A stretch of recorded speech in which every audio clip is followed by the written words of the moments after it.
Good afternoon, good morning, maybe good evening, and welcome. Thank you very much, as always, for joining in with myself, David Bell, and Professor Alan Barrell. And yet again, we have an exciting guest joining us here in the studio, where in a little while we will be having some really meaningful, engaging conversation and learning more about our special guests and their journey. But as always, wherever you're tuning in from around the world, thank you very much for joining us. I know we've got friends from Latvia, we have friends from China, we have friends from the Middle East, and wishing you all well there, of course, during these challenging times. But thank you for joining us. Do stick with us for the next half an hour to 45 minutes, where we're going to be having some brilliant conversations. But at this point, I'm going to hand over to my co-host, Professor Alan Barrell. Good morning, Alan. Good morning. Thank you, everyone, for joining us again. And it's nice to sit here and I can see Annie on the screen. There have been a fairly large number of women in my life, I'm pleased to say. I'm not going to tell you any stories about any of them. Annie is one of the most remarkable, and you're going to hear why. And she's got a wonderful story to tell, and she's got memories and experiences from no less place than Silicon Valley, for those of you that are interested in how innovation and technology is developed there, and a whole lifetime actually either running businesses or helping other people do it. And more recently, and I've been working with her over a number of years really on relatively early stage company, Annie has been doing a great job to help entrepreneurs to think about and start companies and make them successful and develop their own skills. And she's going to talk to you quite a bit about that because she's got some fantastic tools that she will introduce to you. I'm not going to steal her thunder. And we see each other a lot. We talk a lot. We work together a lot. And for those of you in Latvia, some of you may have met Annie because she has helped us with the Latvian venture caps. So Annie, you have had an amazing journey, haven't you, really? And I'm always intrigued. I knew you way back, but after your Silicon Valley days, when you were in the heart of things there, when really great things were happening, weren't you? When it was all bubbling and developing. Well, I was, in fact, lucky enough to be involved with AI before it became fashionable, as it is now. And in the 80s, I started my own artificial intelligence research centre and got it funded by the European Commission.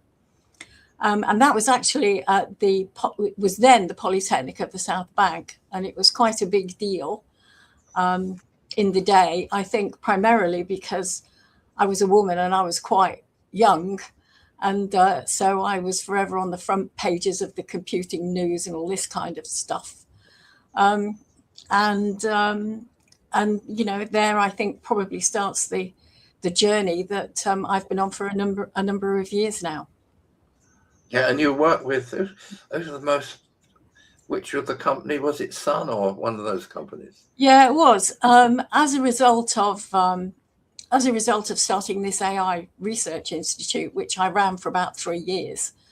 I came under the radar of a gentleman called Eric Schmidt, who in those days was the head of software engineering at a company called Sun Microsystems. And so I moved. That was workstations that were about $50,000 a pop in those days, quite a lot of money. And I moved to Silicon Valley to work for Eric, bringing artificial intelligence development environments to market, which was very, very exciting in those days. And I stayed in Silicon Valley for about 6 years. And I turned from being a research person into a product marketing person in the States. Yeah, and marketing has been where you've been largely both strategic, tactically, imaginatively over the years, isn't it? It's where you are today. It's, I mean, yes. The transition from a research person to a marketing and business person was fairly brutal, especially, you know, in the Valley. But it was really very, very interesting. And when I was bringing products to market in the States, there wasn't a sort of set routine to follow in order to do the analysis of a market and things like that. So I developed my own method of bringing products to market just for myself, really. So I then, over the years, stuck to it, and I still use it to this day. In fact, I'm in the process of working with a client of mine to bring my 20th product to market now, and those have been all in high tech, a number of med tech devices, which is quite interesting. But my current projects are with smart wearables, basically smart wearables and clever textiles and things like that. Fantastic. Annie, this is really exciting. Firstly, I love technology. My background's 30 years in tech, building tech businesses, still working in technology today. And as you say, AI is now the talk of the town, as they say, to speak. But you've been involved that a long time. But I want to just go back to your Silicon Valley days. I'm intrigued. What was it like working in Silicon Valley? Sun Systems, an amazing organization back in the day. But I'd imagine you were rubbing shoulders with some very influential, innovating type individuals. What was it like? Just what was that story like back then? Very different today, I'd imagine. But what was it like? It was really, really interesting and exciting. When I was working at Sun, I was working with the guys that invented Java. Were just round the corner from my office, and of course this is a while back. Of course, those were the days of when Oracle was a gigantic company dominating the valley. But yes, of course, Eric Schmidt went on to become the CEO of Google, which he ran for a number of years, and eventually became the chairman of the holding company. And I did in fact do a couple of years in Boston as well, working with yet another AI company, which was building computers that were optimized to build artificial intelligence systems. Of course, they no longer exist because they were specialist machines in those days. And it was, quite amazing to work with the people who invented artificial intelligence and who coined the name artificial intelligence. That came out of Stanford, obviously. And, the guys from the MIT Media Lab and Marvin Minsky, I don't know, this is a very long time ago, who was responsible for the artificial intelligence strategy at MIT, which gave birth to huge numbers of really clever people. And it's quite delicious to be working with really, really, really clever people, many times more clever than I should say. But actually, I've just given myself goosebumps saying that. It really was exciting. Yeah. You weren't doing you weren't then on bunk beds in the office, were you, overnight and breakfast? No, but we did, in fact, when I worked at Symbolics in Boston, we did, in fact, have people who didn't particularly like mixing with other humans during the day, who all used to come in at night. So there would be people that I would have been working with for a couple of years that I never ever saw, actually. It was different.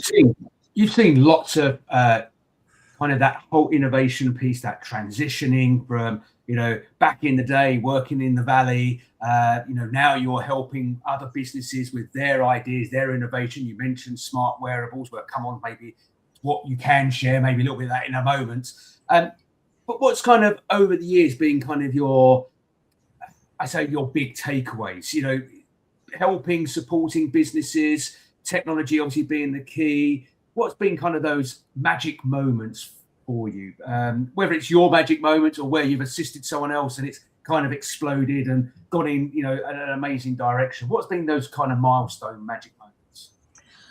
I think most recently, what we have been doing is growing young entrepreneurs, getting bright people, putting them through courses in order for them to learn how to be a CEO. And some of that is successful. Quite a lot of it is not very successful because, as you both know, a frighteningly large number of startups just don't make it.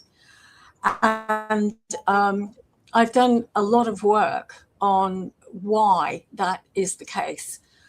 And I think the situation right now is that quite a lot of companies, they go into R&D and then they go straight from, or they try and go straight from R&D and get their first product ready into sales. And there's a gigantic amount of work that needs to happen between, getting a piece of technology and turning it into a product that people will buy. And so I've engaged quite a lot and tried to assist companies to do things like validate the minimal viable product before they actually build it, because you can do that, saving you a fortune and many, many months. And also I have a method. I do have a method of validating an MVP, which I think is probably on the website, but I can share that with anybody. But also when bringing products to market, there are 4 phases that you have to go through. The first is credentialize, and that is building faith in the thing that you've done and proving it, more importantly. And then commercialize, turning it into a product that people will buy. Monetize, that means selling it. And evangelize, which is getting other people to promote and evangelize your product. And what I do come across time and time and time again is that people don't do enough or any of the credentializing work, which is lots of trials, lots of case studies, lots of evidence that the thing that they have actually built does work and is worth buying and is value for money. And I'm sad to say it happens again and again and again. Yeah, I mean, I think what I've seen over the years, and we can go back in a little while to when I first met you and the company you had, which was a very special kind of company then, but that's a long while ago. But more recently, over a period of years, I would say, Annie, your great strength is in the route to market issues. There's a great, everyone's enthused, this is going to change the world, the inventors tell you, but actually bringing it to market and having an evolution of a staged strategic plan is something you've been very, very good at, including the understanding of how people will perceive it when it gets there. I know Annie's a great stickler for names of products as well. We've had lots of big discussions about what something should be called or what people might think it should be called. So I think that's a big area for you, isn't it? It is. You've described it yourself, but I'm just reinforcing that working with Annie means she's very meticulous and she's very sometimes obdurate about this is the way that it should be done this time. I've got this feeling. And she's proved herself right with lots of products. And I mean, I remember one in particular, a microbiological product that measured the bugs in sewage. I mean, we started off with a medical product that was for measuring bacteria. It ended up with something that could change the sewage industry, which was very, very interesting. That's but being able to visualize things that other people hadn't seen was part of that. Very exciting, spending lots of time on a sewage plant, I have to say. Yeah. But go back to that. When I first met you, you had a team, didn't you? It wasn't actually a company with one product. I can't remember exactly what it did, but I got related to it. It was working with different companies, wasn't it? That was not long after you got here from the States. You first met me when I started a consulting company called the Technology Broker. The Technology Broker, that was it. Yeah, tell us about that, because that was interesting.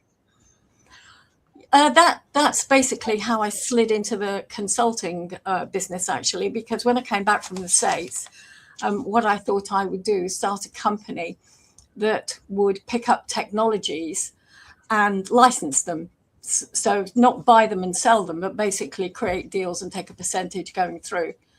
And at the time, I don't know if they still exist, actually, but there was a company called BTG, which was British Technology Group, that all of the universities in the UK were kind of mandated to give their IP to BTG, who would go generate business from it. We very rudely used to call them the British Technology Graveyard, because we didn't think they were as good as they could be at doing this kind of thing. So I decided to sneak into that market and look for interesting technologies and license them.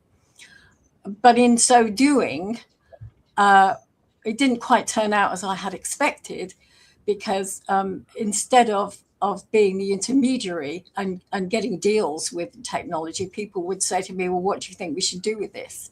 And so I slid into defining products from intellectual property. And that's basically how I got into consulting, which of course is what I do now. Yeah, I think for those listening, British Technology Group became British Bureaucracy Group. I think it became so bureaucratic that people, they got engulfed by it rather than developed by it. But I don't think it exists at all in anything like its original form. But I do remember that early company of yours. So that led you into finding and now working with numbers of companies in many ways. I mean, as CEO or part-time CEO, or being on the board, in some cases, ones that you and I have worked on pretty full-time. Yeah, you and I were at Backtest together. And as you quite rightly say, we had a product there called Speedy Breedy, which was very fast at growing bacteria. You see what I mean about the name, Speedy Breedy? Yeah, who'd think of that for a medical product?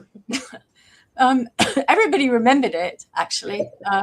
In fact, when I would be speaking at conferences and whatnot, people would come up to me and say, I can't remember your name, but you're Mrs. Speedy Breedy, aren't you?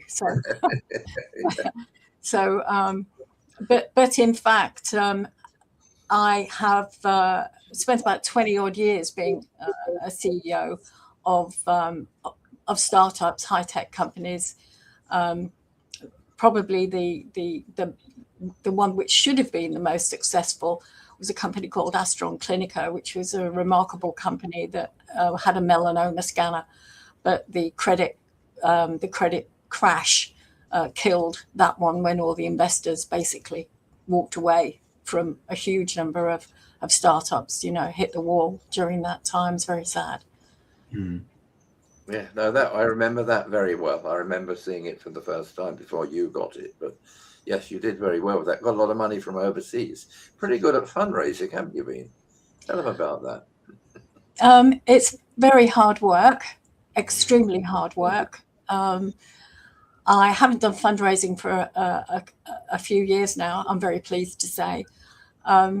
But yeah, constantly pitching and looking for money is something that all CEO startups have to do. And it is incredibly hard work. And, especially right now when money is terribly scarce. And there are a lot of businesses that I know that are really worth investing in.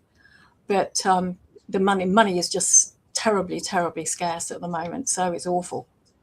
Yeah. So, Annie, I come across lots of young startups. So they're at ideation stages. They're building out, they've put together a good business plan, a solid pitch deck, and they want to raise funds to get the idea going in the right direction, whether that be for research and development, prototyping, etc. Couple of tips. What could they do to get themselves in front of potential investors? let's just imagine they don't really know much, about how to get this investment. What are some of the things that they could maybe think about doing? Working with, people that can help them, absolutely. But from their own point of view, let's just say they need to raise a couple of 100,000, maybe $1 million, I don't know, somewhere in that window. What would you suggest? Where do they start? Well, there are an awful lot of people that can help you put a pitch deck together. That is not difficult. I think having a really good management team is very, very important. I've looked at Cambridge, of course, has a very vibrant startup community here. And I did, in fact, I recall going to some pitches with deep tech labs in Cambridge. And I think the thing that impressed me the most with deep tech labs is that they had solid management teams with good people, with solid credentials of the founders, because single persons find it very difficult to raise money. You might have a great CEO, but unless he has a really good team behind him, it's not really very credible. And the other thing is credentials. Getting someone or getting good solid data on trials and lots of case studies. If you have that, it is significantly easier, to get money, contracts, even letters of intent. I do have one company that I work with that managed to get £250,000 worth of letters of intent for his product, which was very impressive. Now, yes, they're not legally binding. A letter of intent is not legally binding, but it's a jolly good indication that the thing that you're building is something that the market will buy. So it's credentials, smart technology and a few clever people doesn't cut it anymore. It did. Yeah, there were times when it did, like 20 years ago in Silicon Valley. It was ever so easy to raise money, or longer than 20 years ago, I have to say. But it's tough at the moment. It's very tough. I mean, the other thing that I would add, David, is that doing your networking thoroughly. In other words, knowing people well enough who are connected with sources of funding to go to them and see whether they will have a look at what you've got and tell you whether they think it is in the right kind of shape or not, and might help you put it in the right kind of shape, or going to them with something you think is good and just asking one or two of them, do you think the group of angels, for example, would be interested in this?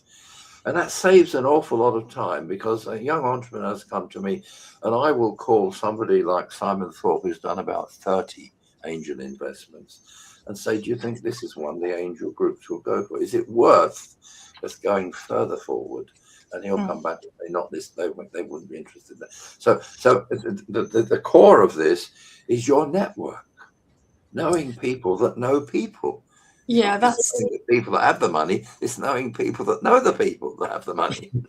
Yeah, no, that's very true. And Alan, you are a fabulous networker, the best networker. Yeah.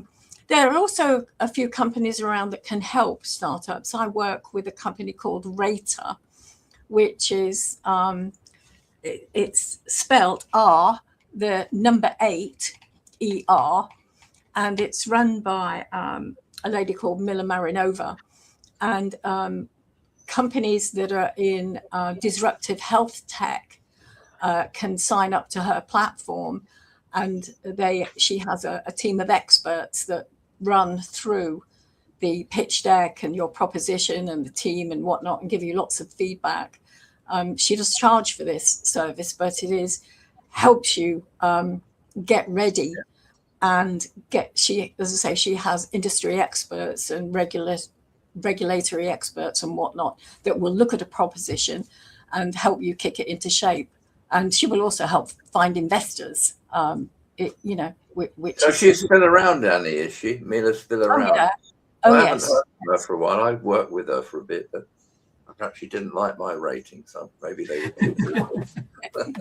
What I'm also hearing though, Annie, is, picking up from something you've said. So look, networking, building that, they say, your network is your net worth as well. So building that kind of connections, the relationships, those that will basically, help you, support you, invest. But what you also mentioned is team, the right people. If it's just you and you've got a great idea, you're going to find it harder potentially to attract investment and opportunity. But if you've got a team that maybe you're the CEO, you've got a CTO, someone that's going to look after the finances for you as well. You've got this micro team. You're suggesting that would be a much bigger benefit if you're going to get, if you're looking for that investment opportunity. Definitely. Definitely. And it's difficult, when you don't have any money, if you're a startup, attracting, really good talent. But teams win is I think the rule in startup land. If you have a good team, you've got a significantly better chance than otherwise. Somebody actually said to me when I was teaching at the Judge last year that somebody one of her professors had told her not to bother starting a company unless she had a PhD, which I said to her, I don't think that's a good idea at all. She had her idea. She was a med tech lady. She had her idea, and she was going to spend 3 years getting her PhD in order to move it forward. And I said, well, probably the better thing that you could do was go get a job as a product manager and bring a product to market. That is about the best training you can get to be a CEO. Because in bringing a product to market, you have to touch everything. You have to touch the legals, the market, the money, and do the analysis. And there aren't very many jobs, I don't think, in startup type companies where you get to touch everything.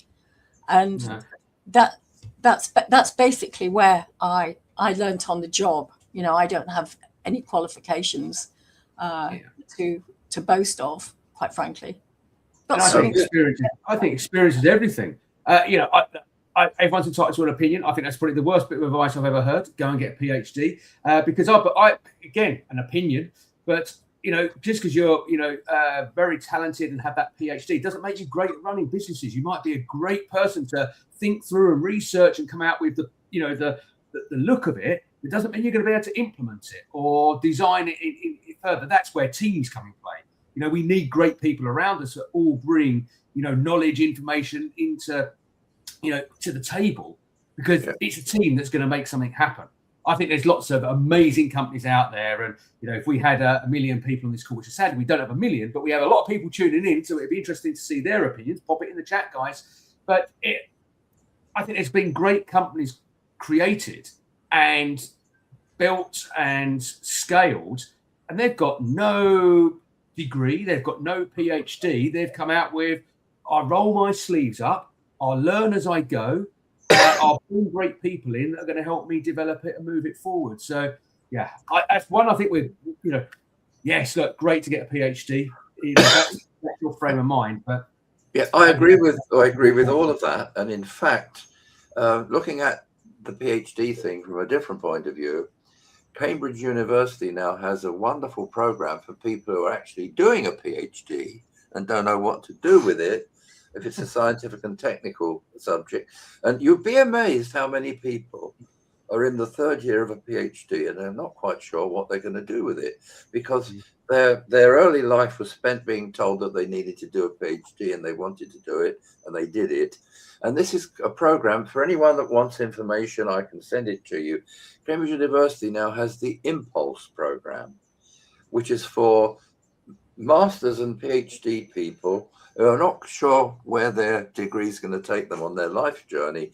And it's a 3-month international online program of discussion, mentoring, and project development to enable you, if you are a PhD, to think through your life choices and what you want to do with your knowledge.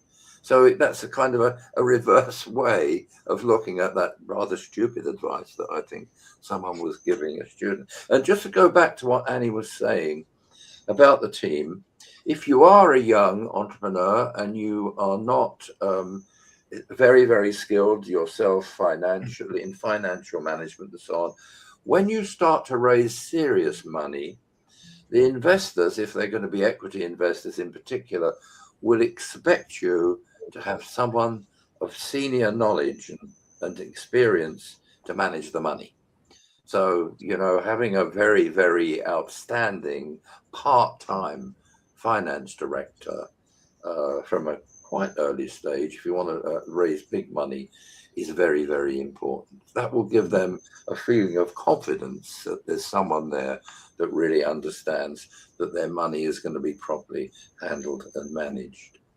But teams, I think the other thing that that growing CEOs could do is get a good mentor. And I'm not talking about mentoring programs or anything like that.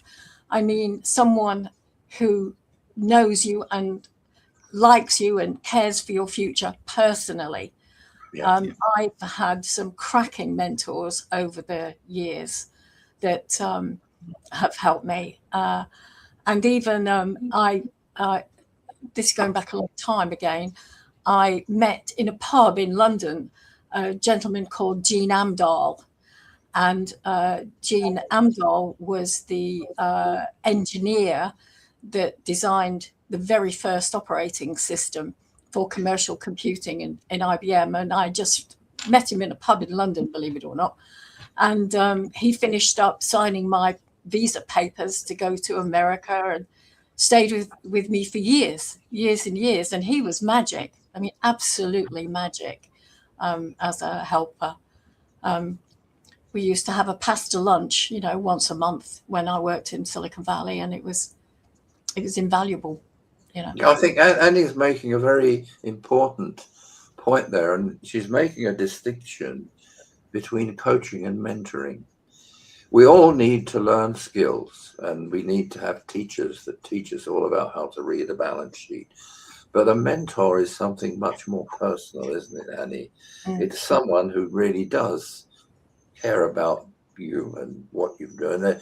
I mean, I've spent sitting in my office here, I can't tell you how many hours I spent with a particular young man whose name I won't mention, Annie, but you know who I'm talking about. I was there for 7 years, and he would have all sorts of difficulties that were nothing to do with his technology knowledge or whether or not he could read a balance sheet. A lot of them were people problems, you know, he didn't get on with his CEO or blah, blah, blah. And, you know, this was kind of the casualty department for crisis. And mentors are important when you need them. They're important on issues. And the young lady I spoke this morning, I'm already her mentor. I can't tell her anything about construction engineering, but I can tell her when she asked me, well, can we have a discussion about funding my business? I said, no, we can't have such a discussion today.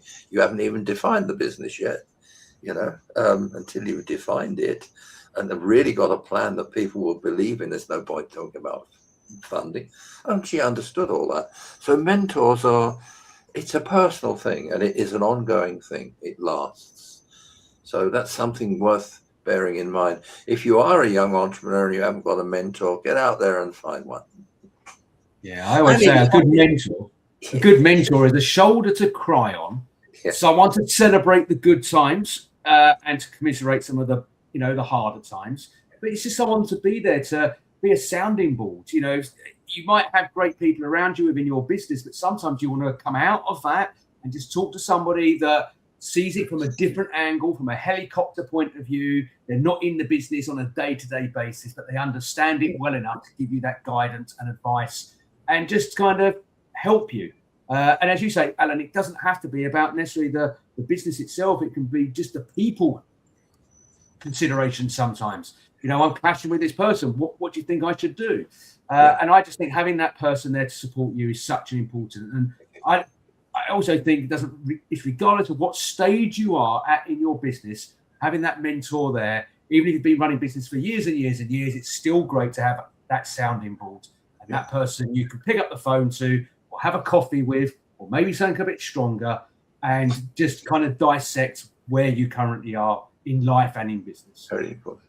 Now, Annie, come on, tell us a bit, or tell the listeners a little bit more about Dream Ticket and all that stuff things you've written about, processes that people can join in on if they get the right opportunity. And I mean, what you do with Dream Ticket runs through everything you do with companies, but say something more about the Dream Ticket part of you.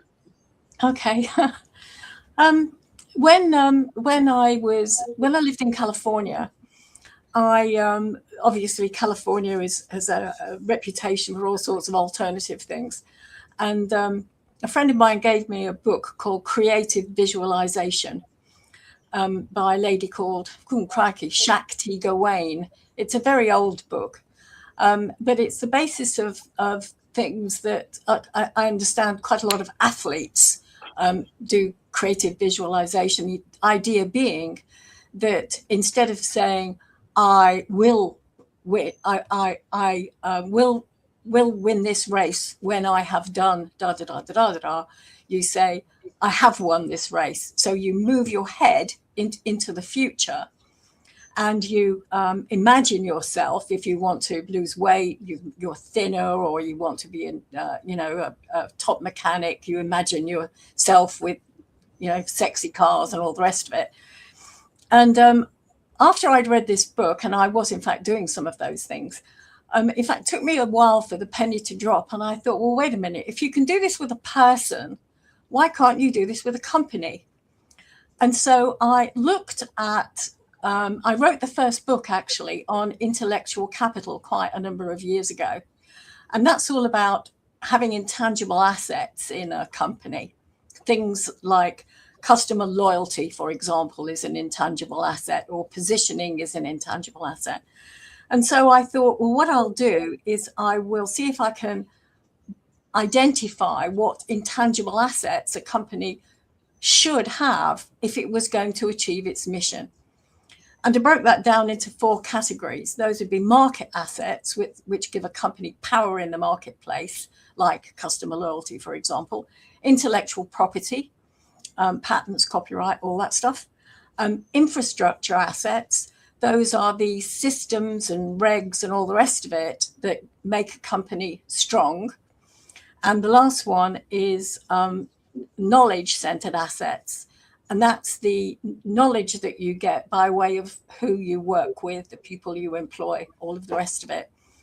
And the Dream Ticket, if you add all those assets together, it comes to about 42 different things that different types of assets that you could have. And so I work with clients to identify the assets that they would have in 3 years' time.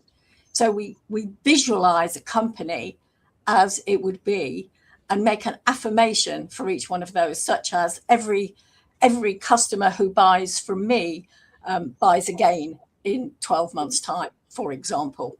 I can't go into the detail quickly enough. But once we've done that, I can build a map of what assets this company needs to have, which looks a bit like a target. And then we measure where they are now. And then we do a gap analysis, which is easy. And then we say, okay, what measures do we need to put in place to get the company from where it is now to where it wants to be in 3 years' time? But it's all about knowing what the company is going to be in 3 years' time.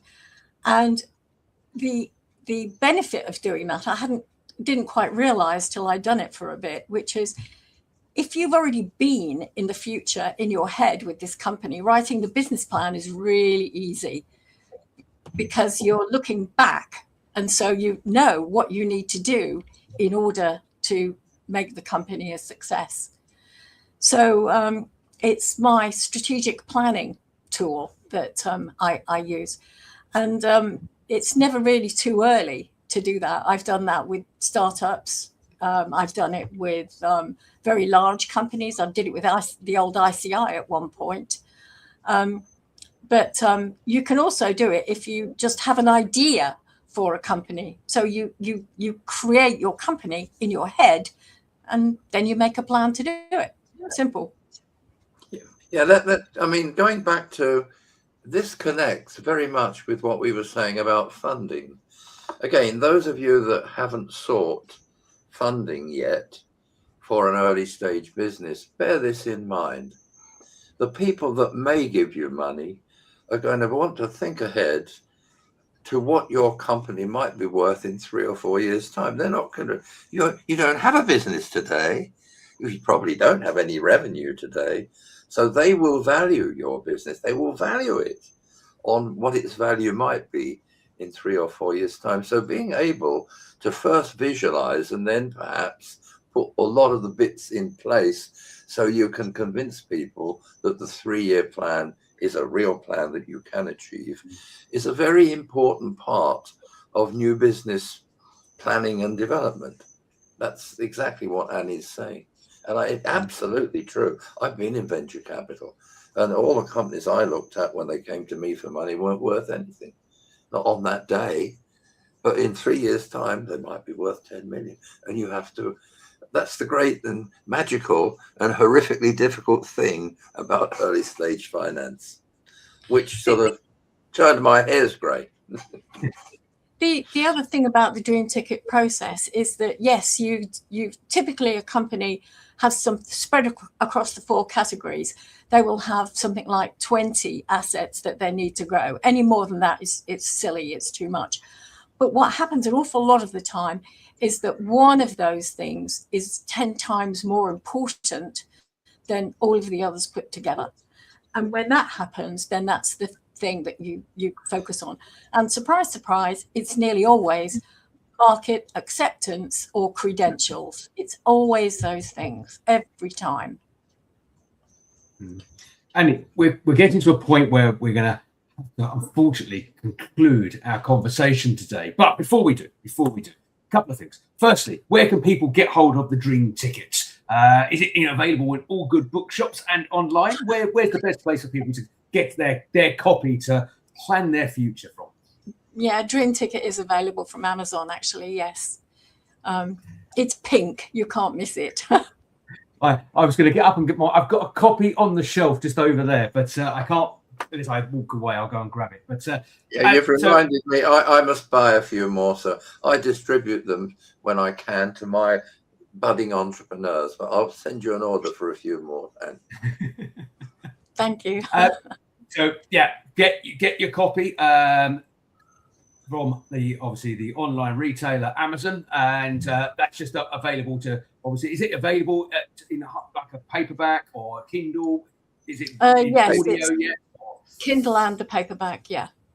Perfect. So there's the choice of option. And then my last question before I hand over to Alan to kind of wrap everything up today. I always like to ask our guests their top tip. Now, this might be one that you take from your book. You may have already mentioned it, or basically just bring it back to the service. But if someone's starting a business, okay, or maybe they're 12 months in, 18 months in, what is your top tip? Everything you've learned over the years from working in the Valley through to working with other businesses and organizations, the innovation, writing, credible quality content as well. What one tip would you give to our listeners and viewers today? One golden nugget for them to take away with them? Credentials. Build credentials, evidence, trials, case studies, evidence that what an investor would be investing in is something that people would buy. And if I'm allowed to have two, yes. The other thing is 2 things: get credentials, and the second thing is validate the minimal viable product before you build it. It's a paper exercise. I do this regularly with my clients. Takes about 5 days. 5 man days to validate a minimal viable product. You don't have to have built it. You just have to have a spec for it, know what you want to do, and then go see if anybody will buy it. And in fact, on more than one occasion, in interviewing customers to say, this is this product, and I've got a method, of course, for doing that. At the end, sometimes I will say, if we bring this product to market with these features at this price, will you buy it? And if they say no, you've got a problem, and you can say, how would we change it? Or the other thing is say, give me a purchase order for it then, please. And that is evident. That's dependent, of course, if it doesn't work or you don't do it, they won't buy it. But that does work, or a letter of intent will work. As you had two answers, I've got another question, and then I will hand over to Alan to wrap up, because I absolutely think that is 100% good, solid advice. And I use the analogy of Dropbox, which is a cloud storage platform, and they did exactly what you said. They had a fantastic idea going back a number of years about putting all your data into a cloud storage solution. But what they did, they went out and validated it first, and actually they had 150,000 basically customers sign up to buy, but they didn't have a product. They had an idea, they knew they could make it work, but they hadn't built their MVP at this point even. They got some trials running. But they then got the validation from 150,000 subscribers that said, yes, you bring this to market, we will buy it. And then, of course, they went off and went, right, we better build this. And they did. But one of the things that comes up, my question being now, what comes up, I speak to a lot of startups, they say, I don't want to go out and do this market research because people are going to get to know what my idea is. And then they might steal it. So this comes back to this intellectual property. What could they do, or what should they change their mindset to try and get over that? Well, the obvious thing, I suppose, is to get your interviewees to sign a non-disclosure agreement.